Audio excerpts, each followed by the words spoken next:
Hey man, how's it going? I'm doing great, Adam. How are you? I'm great. Thanks so much for doing this. Oh, absolutely. Thanks for doing it so early too. I don't know whereabouts you are, if it's early for you, but I'm in Nashville. It's like 9:30, not oh, horrible. you're good. I'm doing this right before I clock on for work at 8 o'clock. So Oh my, okay. yeah. Are you But in no, I'm stoked. LA or something? Portland, Oregon. Oh, right on. Very Yeah, cool. yeah. So land of Portlandia is our one claim to fame, I feel like lately. There you Still. go. Yeah, I'm from San Diego originally. We actually just moved here about 3 months ago, 2.5 months ago. Oh, wow. Are you liking it so far? Yeah, I love it here. It's awesome. I always say that if I could live, because I love living here, but Nashville, I think would be my second choice. Like I don't know, it felt a lot like Oregon, like in its weather and greenery and stuff. But yeah, I love it there. It's awesome. Yeah, we're a little bit south in like the suburbs, closer to like Franklin, but Oh, okay. yeah, it's funny. Like there a lot of the pop punk guys live down here now Really? down here. Yeah, like Ryan Key and Yeah. Dashboard, and a lot of these guys live like right around here. So it's pretty cool. Can you see my dashboard flag behind me? That's why I brought him up. Not that they're not all over my book as well. That's awesome. Yeah. So let's talk about how'd you get into music originally? Gosh, I grew up going to church and stuff, and so I definitely started with like the Newsboys, DC Talk, all those big bands. Okay. And I know that my first like obsession, my first like, okay, I'm really into this was MXPX, which is a lot of people's story. Oh, sure. Yeah. Yeah, especially coming up in the church and stuff, which whole other conversation as far as those bands and stuff go. But that was definitely like the first obsession, the first like finding myself wanting to like know everything about the members and then eventually like, oh, I want to wear those kind of t-shirts. I want to have a ton of tattoos. Like, so that I think MXPX was definitely like my first big introduction into like, I might want to do something with this. Like I want to be able to talk to these people. If that makes sense. Yeah. Did you play an instrument or did you try the rock star? I tried. My brother played a little bit of everything, like piano and guitar and stuff. And yeah, for some reason I thought it'd be like easy to pick up. And I also am just like, if I'm not good at something right away, I know I just get frustrated and give it up. Sure. So yeah, I think I probably bought an acoustic guitar 2 or 3 times in my life and was like, this is the time. I got the book. I got the like, Guitar for Dummies type style book. I'm gonna do it. And just yeah, I remember eventually being like, it's my hands. My hands are too small. It's impossible. If it's impossible, I feel fine about it. It's just not meant to be. Sure. Well, so you took the angle of just wanting to meet these people and talk to these people. That's kind of where I went because I couldn't. I mean, I tried to play in some pretty bad bands growing up, but the bands were bad. I just wasn't very good. So this is my lane was more in the radio realm where I could be around the people and kind of behind the scenes in that lifestyle, but not perform. Well, and like, I don't know about you, but I also remember thinking the more that I got to know, more that I had close actual personal friends that were doing it, were in bands and making it, listening to music with them was way different. Like they would pick apart something and I'm like, I almost don't want that. Like I want the magic of it. Right. I don't want to be like, oh, they shouldn't have played this there. Like I didn't want this snobbery of knowing what I was doing. Right. Yeah. So how did you because you're a music journalist. How did that start? I would go to local shows and stuff a ton. And that I remember like looking back and writing this book too, looking back, I was like, yeah, how do you really start that conversation? And I think I was always just meeting bands and trying to figure out something like nice to say. Like that sounds silly, but I felt like I was networking before I had a reason to. Right. Maybe just feeling like, well, something's coming down the road, like this will come in handy. But eventually I just started, the first thing I did was I started a music magazine with a friend who already had a radio station, an online station. And I think we were just hanging out one day and it was kind of like, man, my dream job would just be to, work for a magazine. And what if we just started our own and just, I feel like I've already been talking to some of these bands, like maybe I have enough contacts to like get the ball rolling. And so that was called Hope Corps. Okay. That was around for about 2 years, based out of Idaho. And pretty much any in between time I had at Hope Corps, I was hitting up magazines like Substream and All Press, and Amp at the time, which is now New Noise. All those magazines in that realm to just be like, are you guys hiring in any capacity? All I had now was like my resume, quote resume, was just my own magazine. Right. Yeah, but thankfully, because of some of those contacts, like our first cover was like Amber Lynn. Wow. Yeah, so we got really lucky in a lot of those ways. So I was able to build up, like, hey, like we've had people like Amber Lynn, like August Burns Red before they really broke too big. And so I just had a little bit of a resume, just started freelancing for stuff like Substream, stuff like Amp and New Noise. And those were all, as you may know, like all unpaid positions. Right, of course. But being like 21, 22, and for one, feeling like, of course it's unpaid. I don't have a background. But hey, do you want to interview Bring Me the Horizon tomorrow? Like, that's amazing. Right. Yeah, I don't care if I wasn't getting paid. Like, it's a resume builder. It feels amazing. And take a picture with the guys. Yeah. Right? And just knowing, okay, well, next week when I go to pitch, for whatever other band, I can be like, hey, I just had Bring Me the Horizon on. Like, right. Yeah, it just felt like eventually a really cool just ladder system that still is certainly still going today. Right. Wow. So were you just going, like, were you finding, because I feel like I was that kid too, where I'd go to these shows and the teen center shows, and I'd get to see these bands. Like, I'll talk to people in like the radio world that I knew that were a few years younger than me, and like they'd be blown away. Like, you saw like Taking Back Sunday when they just put out like Tell All Your Friends. I'm like, yeah, I did. Like, I don't know how I, found them, but like I had friends that were like around the early adopters of the internet and finding these bands online, and then they'd see them come through town, or maybe they were a band they were playing with another band that I liked, and you just see these shows. Like, I know that you have, like, you on your Instagram, you take a picture of like a yellow card record and you have all the ticket stubs below it. Like, was that you too, or did you go into these? Were you seeing these bands before a lot of people cared? I think there's some, like, we as music fans, like, I think we all have that, like, I saw them win, band or two. At the time, like, I certainly, I couldn't say that I was watching Yellow Card like this is going to be, a thing.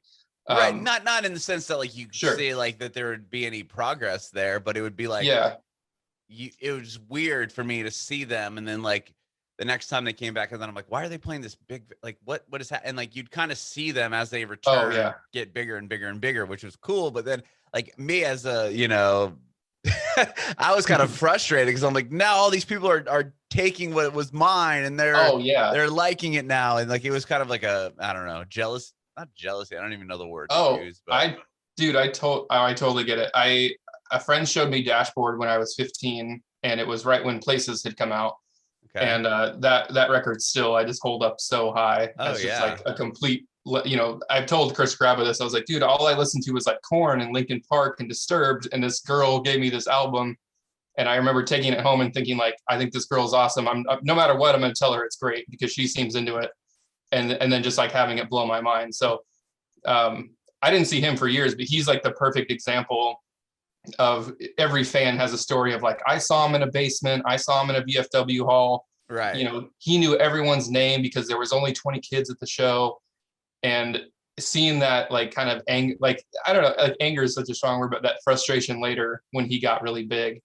It's like not I don't know how to explain it, but like, I saw him on the So Impossible EP came out, and he was playing on a stool, and he was opening for Alkaline Trio, and I was an Alkaline Trio fan, so I went to see Alkaline Trio. I'm like, who's this dude just sitting on a stool playing acoustic guitar before like Alkaline Trio plays? And then he played hands down like, this was the acoustic version before it became the real version, the real version, quote unquote. And then, like, I was like, oh my god! So I bought the record because I just was blown away by him, but he only had a handful of songs out. Yeah. But it's not like an anger. I don't even know how to explain it, but it's just like this. There's, I don't know. And I think in I don't know, like, I'd love to see what you think, but I think in the emo scene specifically, there is like that ownership, that really strong ownership. Like, to answer your original question, August Burns Red, I think, is a big example where I had friends that listened to him, friends that introduced me to him and stuff, and they were still playing decent sized venues. But then I would have never guessed that they're Grammy nominated years later. Right. And, you know, they have 8, 9 albums, whatever it is. And they're just so massive and doing these world tours. Like, I never would have guessed that. So it is really cool to have those memories for sure of like, even if you saw them with like 100 people, you're never going to see August Burns Red with 100 kids again. Like, no. Yeah. But yeah, I think with the emo thing, there's a really strong ownership. Yeah, it's weird. Like, yeah, I had that heartbreak. You didn't have that heartbreak. Like, right. Yeah. Like, you know, you found this artist when they put out, you know, Make Damn Sure, and like I've been, you know, supporting these guys and loving them, and I've seen them like 15 times before you. You know, it's like this weird. I don't even know how to explain it. I'm a part of all these. When I started doing marketing for the book, I joined all these like pop punk groups and music groups on Facebook. And it is funny to see like the age range where someone, like you said, someone will be like, I've been listening to them since Make Damn Sure. And you're like, right, you child. Right, exactly. That's well, for me too. It's like I'll interview people nowadays that are like in their, you know, mid-20s, and they're like, yeah, like Green Day changed my life. Like when American Idiot came out, I'm just like, oh man, I'm so old. Yeah. Like, oh yeah, when I was in college. Cool. Yeah, right. Dude, when I gave up on the band, you started liking them. Yeah, you're like when they had like their second or third wave of popularity for the American right. You had Gavin Rossdale on. That was really recent, right? Yeah, that was cool to talk to him. I listened to that the other day, and I was like as much as I think like, man, I've been listening to Taking Back Sunday forever, Green Day or whatever, I'm like that like Razor Blade Suitcase and stuff was probably thrown on when I was like in 4th grade. Like, oh yeah, that's same with me. It's like my friend of mine had he was just learning guitar, and he learned Glycerine, and he's like, this is the song, man. I'm like, yeah, it's good. Like I would hear it on the radio, but I wasn't really like attached to it until like I got the record and, you know, 16 Stone, and I'm like, okay, this is awesome. But I didn't really, I wasn't a huge fan of like that style of music quite yet. I mean, I was, but I don't know. Certain bands didn't hit for me as quickly as like that was a Green great Day did. Yeah, that was a great interview, by the way. Oh, I appreciate that. Yeah. Well, enough about this, reminiscing about bands that we thought that were cool and now they're massive. But like, so tell me about this book. Like, it's called Namedropping, and as I sit here, name drop. What was the inspiration for the book, and what is it all about? Yeah, I started. I had been throughout. I'm 35 now, so throughout all of my 20s, for the most part, I was either touring or just like at 3 or 4 shows a week doing interviews for different magazines. When you say touring, you would just like follow bands, or what do you mean touring? I toured with just 2 bands overall. The one I did the most, they're called Fall Star. They're still around. They're on Face Down Records. Okay. And I had just been friends with them for years. I credit them with a lot of like me testing out interview stuff and testing out just like marketing ideas and all that. I still work really close with Chris, their singer, to kind of with a lot of marketing stuff with the band. So they were nice enough to invite me out on tour a couple times. And after all that, I had gotten kind of like, you know, quote normal job. I had a desk job and stuff. I didn't really know if I was going to continue doing music stuff at all. As you know, it can be very not lucrative. And so I didn't really know where I was going to go next. And I was like, I know for one, I want to write down some of these tour stories and interview stories, because my memory's horrible and I'm just starting to forget things at 35 already. So the initial plan was just to like write down as many as I could remember and maybe share them with friends, maybe just share them with the people that were there. And I think after a while, I was writing in such a fury that I was like, this could be something, whether it's like, you know, a blog a month or a blog a week kind of thing. Like, I think these are good enough stories.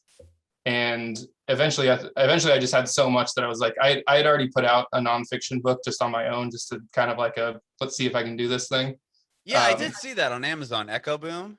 Yeah. And that was just like kind of a thing I wrote in college and then kind of fixed it up later. And definitely just one of those bucket list things, you know, like where you don't expect it to do anything, but just like, I want to get this out of my head and say I did this thing. But yeah, the more that I wrote stories and more I collected stuff, I was like, there might be something here if I can find sort of a through line of, you know, not even a message, but just how is this not just a collection of essays or a collection of stories? Can there be a thread here? And that kind of became like the impact that music can have on a person, on their career trajectory, on even what they believe about creativity, what they think about God or success. Like, I just realized that music had kind of like poked its way into like everything that I had to like, as an adult, like think about and have opinions on in life. Mm-hmm. That I could liken it back to music or a lesson that I learned because of a band or because of a tour or whatever. So I thought, man, like this thing is bigger than I even thought it was, if that makes sense. Yeah. Yeah. And so what was the first band that, like, is it all people within the like pop punk emo realm? Like, it seems like, at least from going off your like Instagram posts, I mean, it's like you've got pictures of, it's all like Anne Boleyn and, you know, Yellow Card and Taking Back Sunday and Saves the Day and all these type bands. Like, is it Ataris? Is it all kind of those type of artists within the book? It is. Yeah, it's a lot of that. I kind of just ended up going like pretty chronologically throughout my life, where I started out, like I said, starting out kind of having in the church and getting into bands like MXPX and then like pretty much once you discover Tooth and Nail, it's like game over. I was that kid that if it said Tooth and Nail on the album, I just bought it. Yeah, like you would almost never do that today. That's kind of like Vagrant was, you know, those like sub Vagrant records is like, okay, I'm gonna buy that. Like, it doesn't matter. After Tooth and Nail, it definitely became Vagrant. Today I would say maybe Pure Noise. I check out everything. Oh sure. Yeah, Victory was big for me at the time. Yeah, so it's so I'm trying to remember what the question was. Oh, where did I start? It's a lot of those bands. Yeah. It definitely starts with a lot more of the maybe like more faith-based stuff. And even just going back, like I said, to stuff like DC Talk or Newsboys, to kind of where I discovered like, oh, this is, you know, I don't know if you're too familiar with those bands, but like some of that cheesy Christian music that we definitely. I know the name. I know all those names. I don't. Okay. I mean, for those type of bands where I was growing up in San Diego, it was more like POD was a big one. I mean, MXPX, obviously. There's a band called Dogwood around the town that was pretty doing things. Like, those are the ones that I think of. Switchfoot, obviously. So that's good to know. Yeah, I forgot. Yeah, San Diego, obviously, you know, Switchfoot and POD. Dogwood is huge. I had Josh on my podcast like last year, and cool.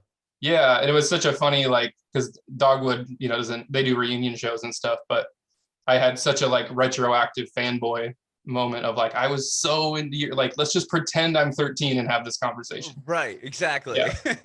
Yeah. So it's like every band that you named, I think is certainly name dropped in there, but it kind of then graduates to the last 10, 12 years of it being like all that Warped Tour scene.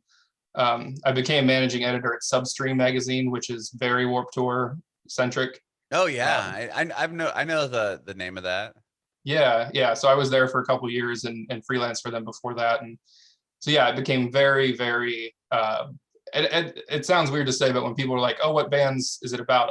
I'll say like Warped Tour bands, and I tend to think, you know what I mean, right? Like Warped Tour bands. Yeah, but it depends on what year Warped Tour bands. Right. Is it Thursday Warped Tour bands, or is it, you know, Katy Perry?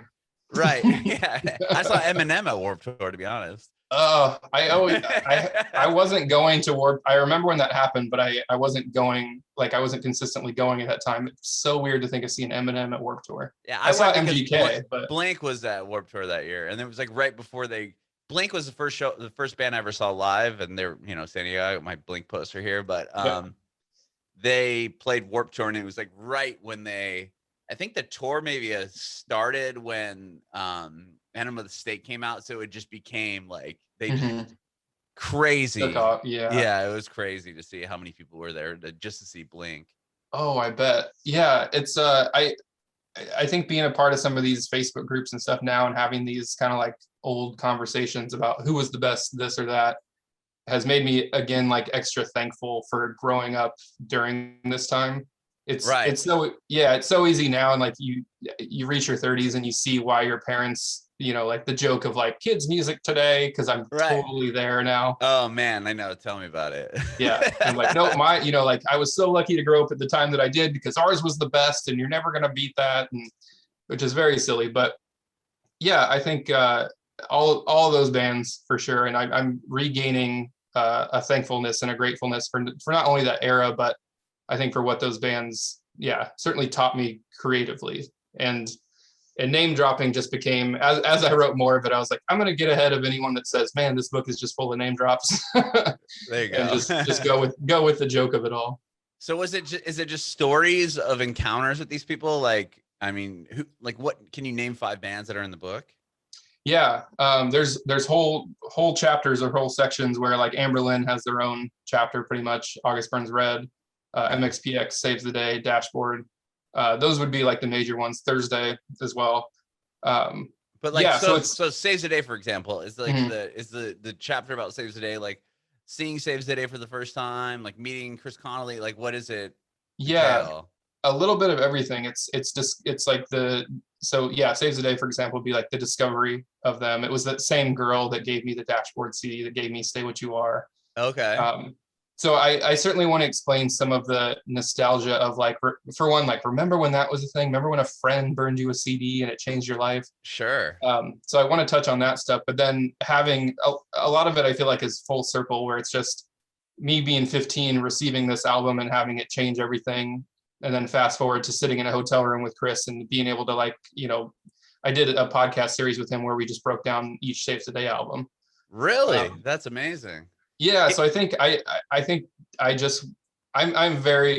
famous among my friends for downplaying everything that I do, music wise or not. And so I think the book became a little bit of an exercise of like, hey, recognize that this is weird. Recognize that like you had a thing, you had a passion, and now you're sitting here with this person. And look at like the hard work and the steps you had to take to get there, Sure. He was the very first person I interviewed for this podcast. Really? Connolly, yeah. I love that dude so much. And you could probably speak to this as well. I think I've had so few negative experiences with the bands in this genre, in this world, where I have rarely been disappointed. It's usually been better than I thought. Yeah, actually I have never, come to think about it, I've never had an experience that I was like, wow, that was weird, or like, I don't, that put a bad taste in my mouth. Not once with any of the bands within the pop punk emo like genre. I think it's so, I don't know. It's cool. It's really cool. It's not like, I feel like they didn't have like that. Like they're bigger than any, especially now with emo night and all that stuff, like how much credit they are finally getting.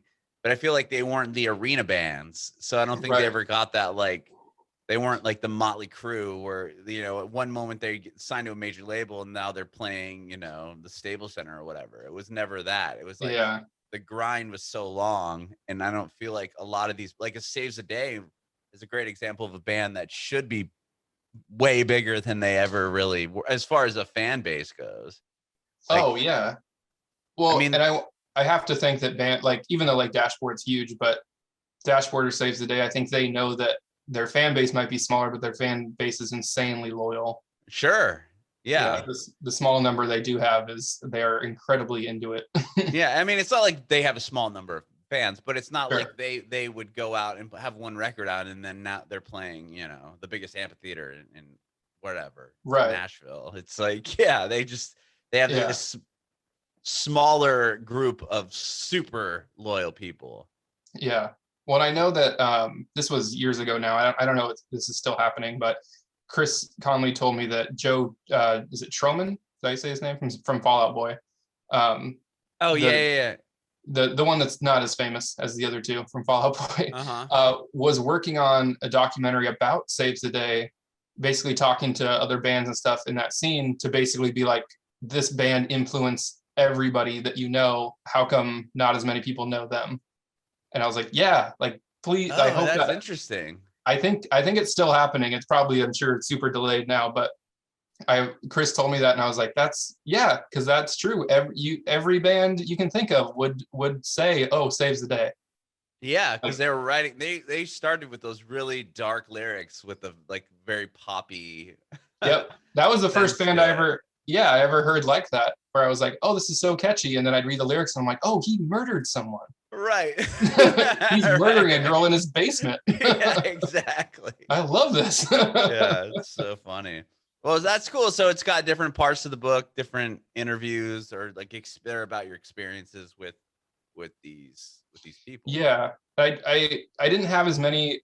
Like I wish that I had more funny encounters. There's certainly a few of them in there, but I wish I had more just kind of like certainly things where I say something awkward or do something awkward, and think that it's hilarious. Like I was interviewing Andrew McMahon, who everyone knows from Something Corporate. Love him. Mannequin. Yeah, I've had him on my show. He's such a great guy.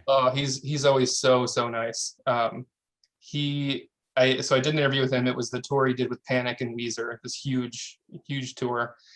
And so we finished the interview, and I'm just kind of like making my way outside of his RV, and his manager or somebody comes in and says, "Hey, are you ready for the meet and greet? Just so you know, only one person signed up." And he's like, "Oh, okay, that's fine." And I turned around and I go, "It's me. I signed up."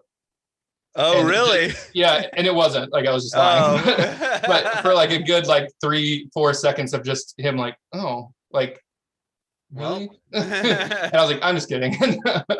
But where the joke didn't land, like I thought it was so funny, just be like, I'm just going to turn right around and do be the meet and greet. I thought you were being serious too. Like, oh, wow, that's cool.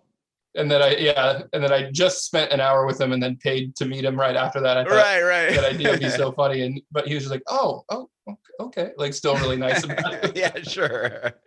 I'm sure there were more awkward moments that I didn't recognize. Right. Like that.